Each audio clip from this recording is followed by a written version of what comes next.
એ હવે રાણો મારો રાણાની રીતે રે, રાણો મારો રાણાની રીતે રે, રાણો મારો રાણાની રીતે રે.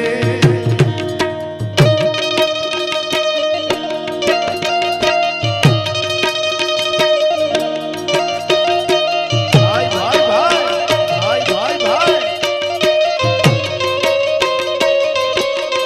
સાહેબ, આમ તો હું મારા બધા પ્રોગ્રામમાં બોલતો નથી કારણ કે હવે બધા ડાયરામાં થતું હોય છે, પણ બધા જે એમ્બેસેડર બેઠા છે, તમે મને પ્રેમ કરો છો, હું તમને કરું છું, બધાય તમારા મોબાઈલની ફ્લેશ લાઈટ ચાલુ કરો. આજ બરોડામાં રાણો કેવો છે એ આપણે જોવો છે, મારો મહારાણા પ્રતાપ કેવો છે. તમારી આગળ મોબાઈલ બધા આગળ છે, બધાને ભાઈ તરીકે વિનંતી કરું છું, બધા ફ્લેશ લાઈટ ચાલુ કરો. અને આ એકવાર બધાને કેમેરામાં કેદ કરી લ્યો. આ યુનિવર્સિટી સાઈજરાવ ગાયકવાડ યુનિવર્સિટીની મોજ કેવી છે દુનિયાને ખબર પડે ભાઈ.